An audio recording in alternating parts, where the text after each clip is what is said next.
Oi gente, tudo bem com vocês? Eu sou a Naka, sejam muito bem-vindos ao Horror das Minas. Se você é novo aqui no canal, aproveita e já se inscreve antes de mais nada. Segue nas redes sociais, os links estão todos aqui na descrição do vídeo. E claro, assiste esse vídeo completo e comenta o que você tiver achado. O caso de hoje é uma sugestão trazida aqui no canal, e se você também tem uma sugestão de caso, aproveita e deixa aqui nos comentários. Então, sem mais falação, bora logo pro caso.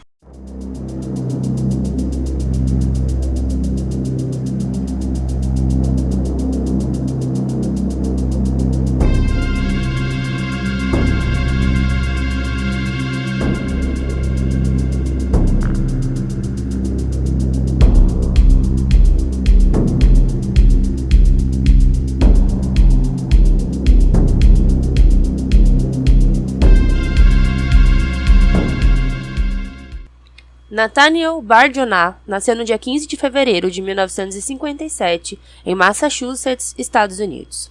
Ele nasceu com o nome de David Paul Brown, mudando seu nome mais tarde, e é assim que a gente vai tratá-lo até o momento dessa mudança. Ele era uma criança considerada estranha, tinha comportamentos fora do normal, como por exemplo cutucar feridas até sangrar e sugando o sangue do local machucado. Isso ainda na escola, inclusive, o que chamava a atenção de muita gente.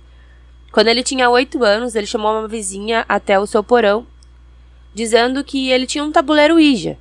Lá, ele tentou estrangular a criança, porém a menina gritou e a mãe dele conseguiu então salvá-la.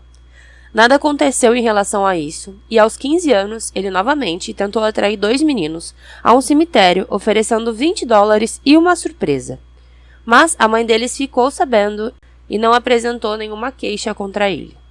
O David era o caçula de 3 irmãos, filho da dona de casa Tyra Brown e do mecânico de aeronaves Philip Brown. Tinha um apetite insaciável, considerado até um distúrbio, onde ele comia e chorava se não fosse alimentado. Por conta disso, ele praticamente a sua vida inteira foi acima do peso.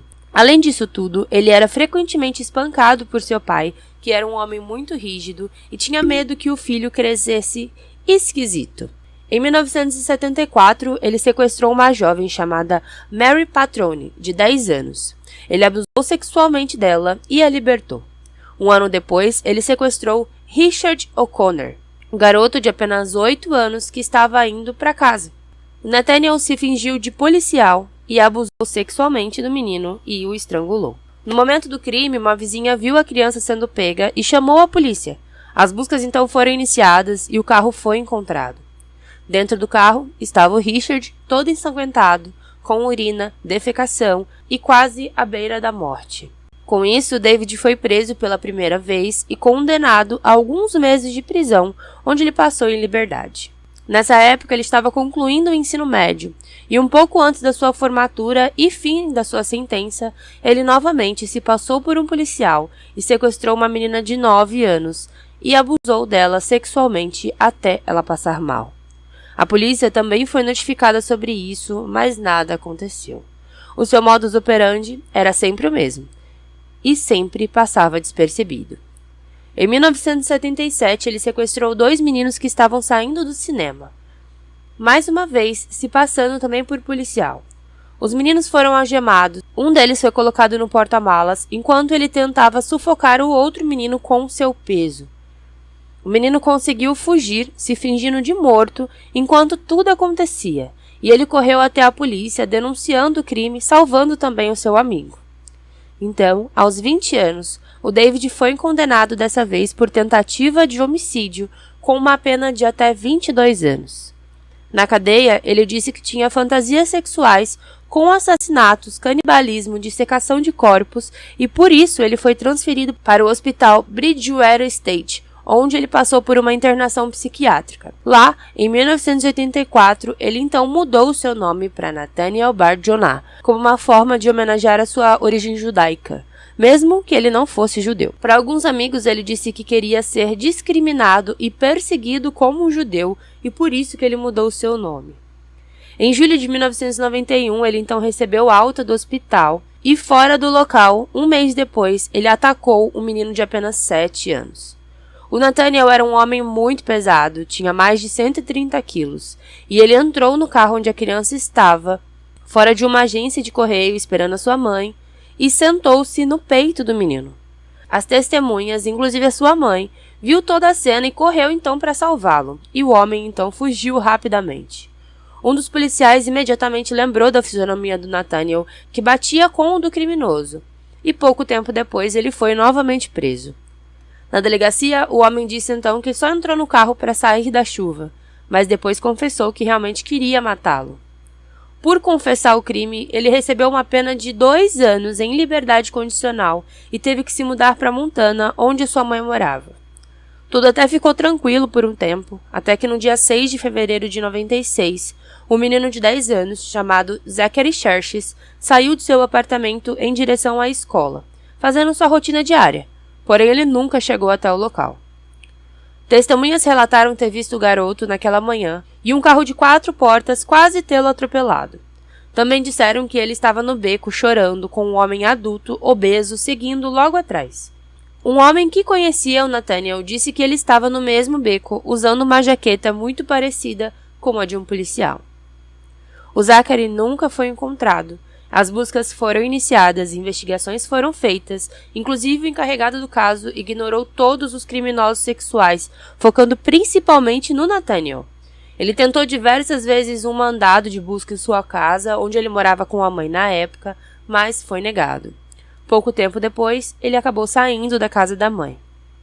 Em dezembro de 1999, alguns pais de alunos de uma escola primária reclamaram com a polícia de um homem que estava à espreita próximo à escola mais de uma vez. A polícia então o abordou e era o Nathaniel utilizando uma jaqueta de polícia, um distintivo falso e uma arma falsa. Ele também levava com ele uma arma de choque e um spray de pimenta que poderia facilmente deixar uma criança inconsciente. Logo, a polícia verificou que se tratava de um predador sexual que utilizava esse modus operandi para atrair suas vítimas há muito tempo. Só aí eles conseguiram um mandato de busca em sua casa e foram encontrados recortes de fotos de crianças, documentos sobre escravidão e coisas que o ligavam ao sumiço de Zachary. Alguns nomes de crianças também foram encontrados, 4 em específico. Esses nomes eram de meninos que estudavam com ele em Massachusetts quando ele era criança, inclusive as crianças que ele havia sequestrado e também o nome escrito errado de Zachary Ramsey, onde dizia morreu. Cerca de 3.500 fotos de crianças e filmes não revelados, inclusive crianças não identificadas, imagens sexuais não só de Nathaniel como de suas vítimas, crianças usando roupas íntimas, uma corda e muitas coisas foram encontradas. Algumas vítimas, amigos do criminoso, ex-colegas de quarto, afirmaram terem visto também luvas ensanguentadas, roupas diferentes e que já escutaram o Nathaniel dizendo mais de uma vez algo sobre o Zachary, incluindo que ele não seria encontrado, pois havia sido cortado e espalhado por diversas partes. No caderno encontrado em sua casa, possuía uma linguagem codificada. O FBI então conseguiu desvendar e eram descritas torturas com crianças, canibalismo, receitas macabras envolvendo corpos de crianças. Em julho de 2000, o Nathaniel foi acusado de sequestro, agressão sexual, assassinato de Zachary Ramsey, também como tortura. De início, ele se declarou inocente de todas as acusações. Durante a sua prisão, um jovem se apresentou para relatar que ele e 2 amigos foram vítimas de Nathaniel, e eles foram atraídos até sua casa, onde ele foi agredido e enforcado pelo pescoço até o teto, até quase perder sua consciência. Depois disso, ele foi abusado sexualmente e ainda assim eles conseguiram fugir. A maioria de suas vítimas eram crianças nativas, desprivilegiadas ou quase abandonadas que não contariam a ninguém sobre o que aconteceu. Na garagem de sua casa encontraram 13 ossos enterrados, papéis e recibos em nome dele, e feitos os procedimentos, os ossos não eram compatíveis com o de Zachary, mas ele foi ligado a outros crimes, outros desaparecimentos que nunca foram encontrados. E de acordo com o que ele escrevia sobre a sua fascinação por canibalismo, é dito que ele poderia ter matado e comido muitas crianças, inclusive o Zachary. Além do fato estranho de que ele, como um homem que tinha compulsão por comida, um homem de 140 quilos praticamente, ele não fazia compras já há algum tempo. E ele teria começado a fazer churrascos e convidava alguns amigos que inclusive diziam que a carne tinha um gosto peculiar. Quando perguntavam, ele dizia que era a carne de veado que ele havia caçado, mas ele não tinha nenhuma arma e jamais teria caçado qualquer animal. Durante seu julgamento, algumas vítimas que foram sequestradas por ele enquanto criança, como por exemplo o Mario Petroni, deram seus relatos e o reconheceram, mas como já tinha passado muito tempo, ele não pôde responder também por isso. Então, juntando todas suas penas, ele foi condenado a 130 anos de prisão.